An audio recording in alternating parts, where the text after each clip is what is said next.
Appendix का operation कराना था काशी नरेश को। काशी नरेश भी कहे कि ठीक है मैं बेहोश हो जाता हूं, अपेंडिक्स का ऑपरेशन करो। काशी नरेश ध्यान नहीं करते थे, गीता प्रेमी थे, वो गीता में मनन कहे कि मुझे गीता पकड़ाओ। अब गीता के एक श्लोक में मनन करने लगे, तुम ऑपरेशन करो। ऑपरेशन होते रहा, गीता में मनन करते रहे। इसलिए मैं बता रहा हूं गुरु नानक देव हरतेक पौड़ी एक जो है अलग विधि है, और मनन करते रहे। उनका ऑपरेशन हुआ, डॉक्टर ने कहा कि ऑपरेशन हो गया तो गीता पकड़ो। अब देखो मनन, तुम इंद्रियों के नौकर बन गए हो। कहता है कि गुरुजी आज मन करता खाने के लिए। हमसे भी पूछता है सब, गुरुजी क्या मन कर रहा है खाने का? हमने तो कोई मन नहीं कर रहा है। रूखा सूखा जो हो लेके डाल दे, मैं इसको डाल देता हूं, कुछ देर रहेगा चकाचक। मन को क्या क्या कहेगा? मन यदि मांगता है तो पीटो, थोड़ा दो तमाचा लगाओ।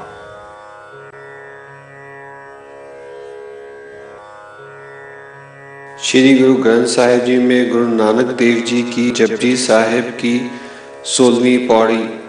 पंच परवान पंच प्रदान पंचे पावे दरगे मान, पंचे सोहे दर राजान, पंचा का गुर एक ध्यान। जेको कहे करे विचार, करते के करने नाही सुमार। तौल धर्म दया का पूत, संतोख थाप रखिया जिनसूत। जेको बुझे होवे सचियार, तवले ऊपर केता पार। धरती होर परे होर तिस्ते पार तले कवन जोर। जी जात रंगा के नाव समना लिखिया उड़ी कलाम। ए लेखा लिख जाने कोय, लेखा लिखिया केता होए। केता तान स्वाल्यो रूप, केती दात जाने कौन कूत। कीता पसाओ एको कवाओ, तिस्ते होए लख दरियाओ। कुदरत कवन कहा विचार, वारिया न जावा एक बार। जो तुध भावे साई भलीकार, तू सदा सलामत निरंकार। यह कह रहे हैं कि युग बदला है, परिस्थितियां बदली है, इसके अनुसार ध्यान की विधियां भी बदली है। हम कुछ ध्यान करते हैं, तुम लोग कहता है गुरुजी यह ऐसा नहीं लिखा है, शास्त्र में ऐसा नहीं लिखा है। युग के अनुसार, समय के अनुसार, व्यक्ति के अनुसार, परिस्थिति के अनुसार विधियां भी बदलती है। इसलिए इन विधियों को ठीक से जरा समझ लेना होगा। अक्सर जो है नासमझ, अज्ञानी, मूढ़ गुरु बन जाते हैं और वे इस जगत में सफल हो जाते हैं। नानक देव सफल नहीं हो पाए, कबीर साहब सफल नहीं हुआ। कबीर साहब को कहना पड़ा, देश घूमो विदेश घूमो, घूमो गांव की खोर। ऐसा जियरा ना मिले ले फटे बचोर। कहा कि पूरे देश घूम गए, पंजाब मुंजाब भी चारों ओर घूम गए। कहा कोई नहीं मिला। कहा कोई नहीं मिला तो कहा जो मिला सो गुरु मिला, शिष्य मिला नहीं को। जो मिला वो गुरु ही मिला, शिष्य तो नहीं मिला। मूढ़ को, नासमझ को, मूर्ख को बहुत शिष्य मिलते हैं कि वो भी मूढ़, वो भी मूढ़। ज्ञानी को नहीं मिलता है। इसलिए बात समझ लो ठीक से। जो विक्षिप्त है, विक्षिप्त ऐसा गुरु खोज लेगा। विक्षिप्त क्यों जो है ज्ञानी को गुरु खोजेगा? पागल होना है उसको। सिद्ध कौन होता? कुछ परी कथाएं कह दे, कुछ तुम्हारी मनोकामना सिद्ध होने की बातें कह दे, कुछ ताबीज बना कर दे दे। मुल्ला नासरुद्दीन भी एक दिन आ रहा था, लंबी लंबी दाढ़ी थी, सफेद हो रही थी, अपने गधा पर आ रहा था। रात हो गया, एक गांव में रुक गया। गांव में जहां ठहरा था, कहा भाई बहुत बड़ा सिद्ध महात्मा गधा पर आ रहा है, सिद्ध महात्मा है। उस घर में एक लड़का होने वाला था। अब लोग दौड़ कर आए, बाबा कुछ जंतर दे दो, लड़का हो जाए, बड़ा दर्द है, यह है, वह है, बड़ा रो गए। कहा कुछ जानते नहीं। मुल्ला कहा कुछ जानते नहीं। बहुत लोग परेशान गए, नहीं बाबा आप सिद्ध हैं, कुछ तो दे दो। मुल्ला क्या करे? कहा कागज लाओ, भोजपत्र लाओ। भोजपत्र लाकर कुछ लिख करके कहा ले जाओ, उसको जल्दी बांध दो। बांध दिया और तुरंत सरप्राइज, आधा घंटा में लड़का स्वस्थ हो गया। मुल्ला की बड़ी ख्याति फैली गांव में, और गांव के लोगों ने कहा कि मुल्ला जी ये जड़ी क्या करें? कहा कि जिसको लड़का हुआ उसको बांधना, और प्रत्येक लड़का पर मुझे 100 रुपया और 1 क्विंटल कनक पहुंचा देना मेरे। होते जाएगा। मुल्ला के यहाँ पहुंचने लगा, आमदनी होने लगी। संजोग से उसकी पत्नी फातिमा को एक दिन लड़का होने को हो गया। दर्द से बेचैन थी। कहे कि अरे मुल्ला जल्दी जंतर हमको जड़ी बना कर दे दो, बहुत दर्द हो रहे हैं, बेचैन हो रहा है। कहा कौन जड़ी? जंतर। अरे जो उसको दिया गांव से मार आ रहा है, सब सामान खा पी रहे हैं हम लोग, वही जड़ी। कहा भाग, वो क्यों बना कर दें? कहा क्यों? वो सबको सूट कर रहा है। कहा कि अरे पगले हम जानते हो कुछ नहीं जानते हैं, तो क्या लिखा था? कहा कि हम तो कुछ लिखना ही था, तो हम उस पर लिख दिए उर्दू में, लड़का जन्म ले मर जाए, चपेट कर लड़का जन्म ले या मर जाए, ये हम लिख करके अब कुछ देना ही था, तो कहीं ले जाओ बांध दो। बताओ तुमसे हमारा लड़का होने वाला है, ये सब कैसे लिख सकते हैं? कहा अरे मुल्ला तुम्हारा भी काम अटकल पर चलता है? कहा कि सब काम। तो देखो तांत्रिक गुरु, तुम लोग भी तंत्र चक्कर में ऐसा ही चलता है अटकल पर।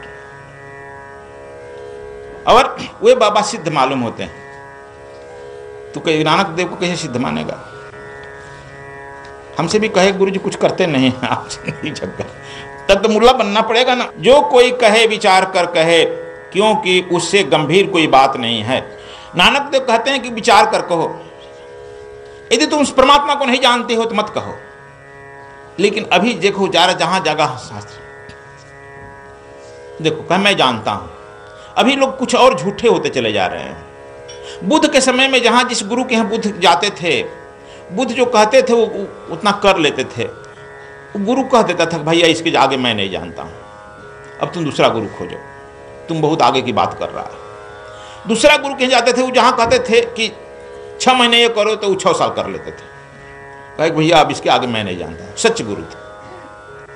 अब कोई सच गुरु नहीं। इसलिए कहते हैं कि नानक देव करें जे कोई कहे करे विचारो, करते कहे करने नहीं समारो। जो तुम कह रहे हो विचार कर तो कहो, तुम कुछ जानते भी हो या नहीं जानते हो, क्यों लोग भरमा रहे हो? और देखो संसार में भ्रमणा, कोई बता दे कि यह जो है रेलवे स्टेशन कैसे जाएगा, तुम इधर से उधर बता देगा, यह सुधार भी लेगा। लेकिन अध्यात्म में जो है चक्कर में डाल दिया, यह जन्म गया और पता नहीं कितने जन्म जाएगा, बड़ा खतरा है। इसीलिए कहा गया है गुरु करो जानकर, पानी पियो छान कर। लेकिन कहते हैं कि जाने का हम लोग भी गुरु भी टीवी पर खोजते हैं। गुरु जी कबीर साहब कहते हैं बिना जाने उस देश की बात कहे सो क्रूर, बिना जाने देखे उस देश की जो बात कहता है वो क्रूर है, क्रिमिनल। तुम सत्य के सौदागर बनो, हजारों लोगों लाखों लोगों में सत्य का सौदागर बनो। यदि तुम ठीक ठीक धार्मिक व्यक्ति बनना चाहता है, इसमें से एक सूत्र कोनो अपने में उतार लो, उसी विधि को तुम अपने में उतार लो और तुम्हारा काम चल जाएगा। धर्म पृथ्वी को धारण किया है, वह दया का पुत्र है, उसमें संतोष की स्थापना कर संतुलन बनाए। देखो धर्म आ गया ना, इस पृथ्वी को धर्म धारण किया है। कहा गया था धारित सा धर्म, जो धारण कर सकता है वही धर्म है। हम लोग धर्म की व्याख्या अलग अलग अपने संप्रदाय के अनुसार, पंथ के अनुसार लोग कर देते हैं, ठीक नहीं है। यह भी कहा गया बुद्ध पुरुष जिस रास्ते पर चलते हैं, बुद्ध पुरुष सा पंथा यस महाजनों गता, बुद्ध पुरुष जो गए हैं। नानक देव जिस पंथ पर गए, जितनी विधियां बता रहे हैं, उसे को तो अपना लो। यदि उस एक को भी अपना लेता है तो काम चल जाएगा।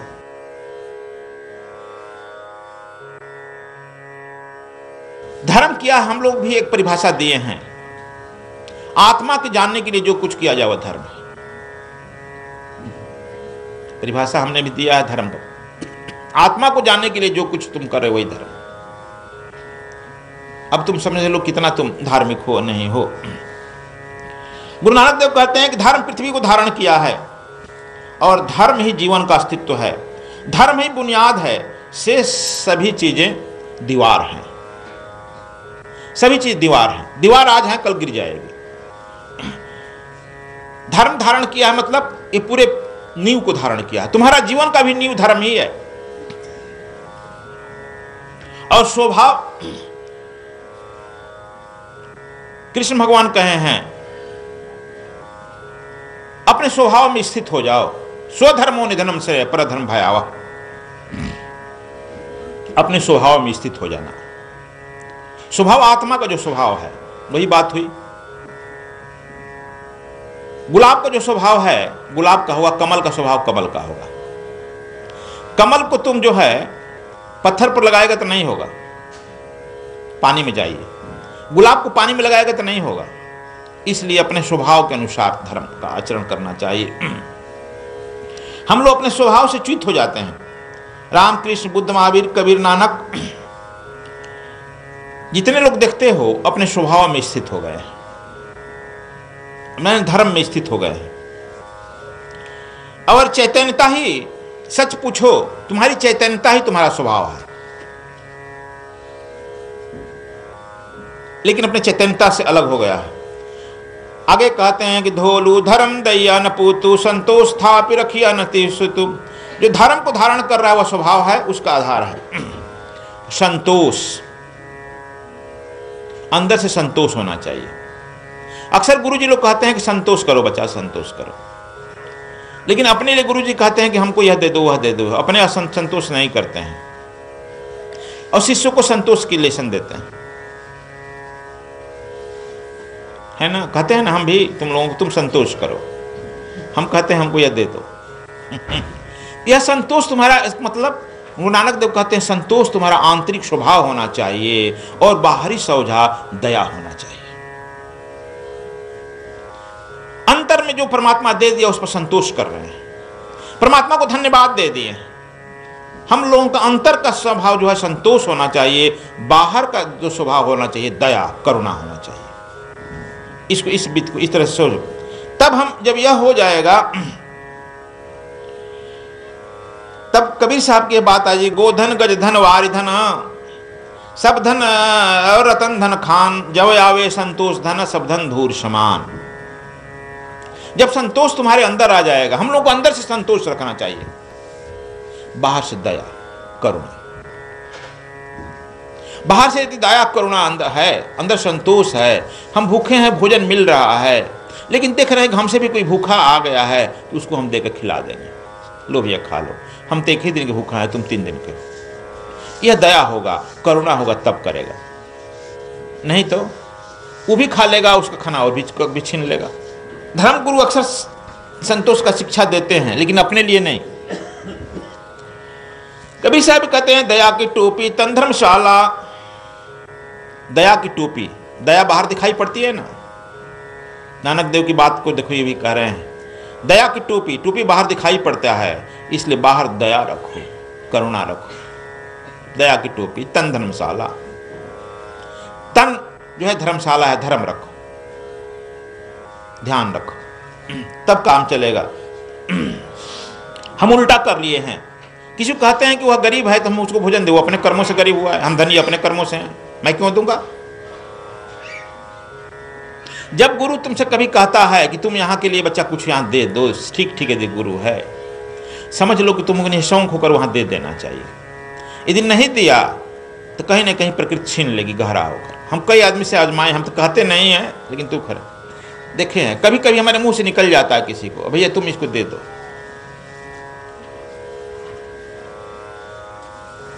एक आदमी को उस यज्ञ में मैं कहा था कि भाई आ गया मिलने, हमें कि अच्छा तुम आ गया था, हाँ, उस यज्ञ में इनको 1 लाख रुपया दे देना।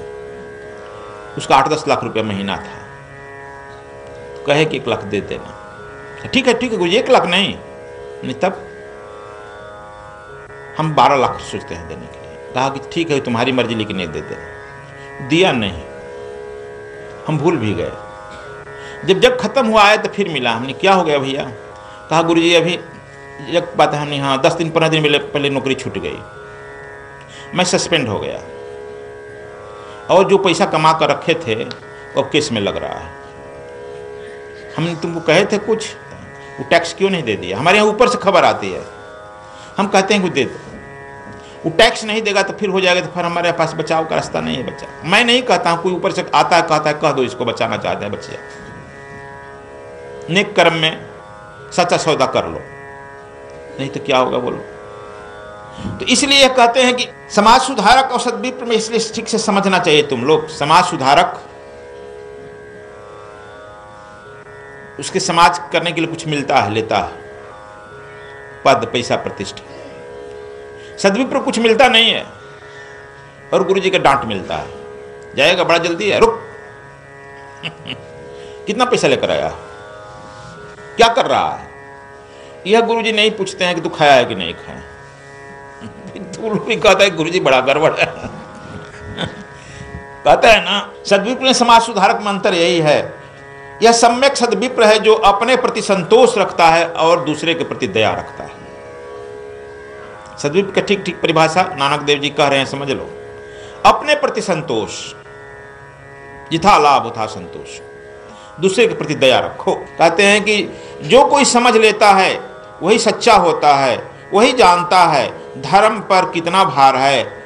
पृथ्वी अनेकों हैं, इससे परे भी पृथ्वियां हैं, और उसके भार के नीचे कौन सी शक्ति है। हमारी समझ क्षुद्र की है, सच्ची समझ विराट की होनी चाहिए। गुरु नानक देव कहते हैं कि अनेकों पृथ्वियां। अभी विज्ञान जब यह बात कह गए हैं, बहुत विद्वान लोग, बड़े बड़े लोग कहते हैं कि गुरु नानक देव बड़ा मखौल कह गए। ये कहीं पृथ्वी और कहाँ 10 गो अनेक पृथ्वी है, कहीं पृथ्वी है दिखाई पड़ी, मखौल कहते रहा। गुरु नानक देव जी अवैज्ञानिक बात कह दिए। आज विज्ञान अंदाज लगा लिया कि 50,000 पृथ्वियां, 50,000 पृथ्वियां हैं, विज्ञान का एक गणना बता रहे हैं, और 50,000 पर जीवन है।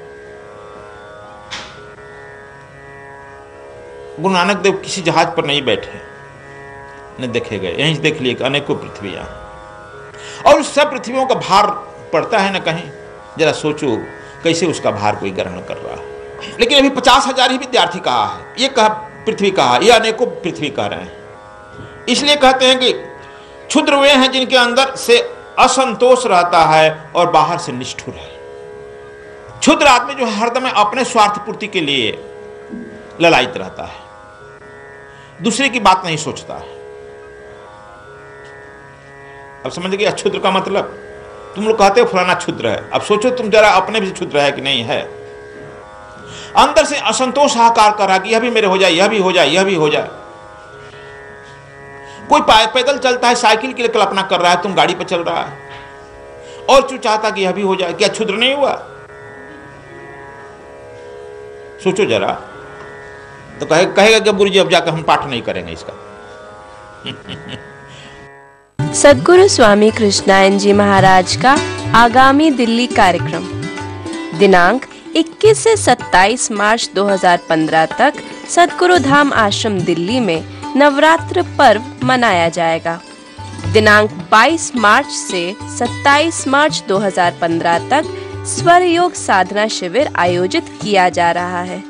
इस विशेष साधना शिविर में सम्मिलित होने के इच्छुक साधक अपना निबंधन पूर्व में करवा लें, जिससे उनके भोजन प्रसाद एवं आवास आदि की व्यवस्था की जा सके। दिनांक 26 और 27 मार्च 2015 को दिव्य गुप्त विज्ञान की कक्षा आयोजित की जाएगी।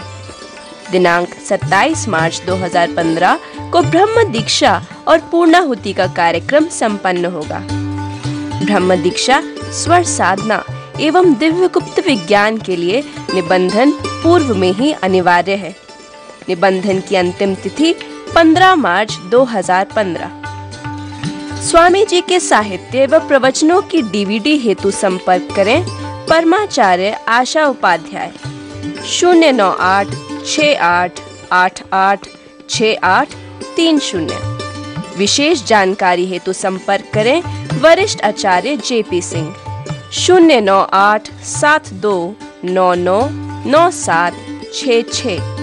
ब्रह्म दीक्षा, स्वर साधना एवं दिव्य गुप्त विज्ञान के निबंधन हेतु संपर्क करें आचार्य पूनम अग्रवाल 09968430202।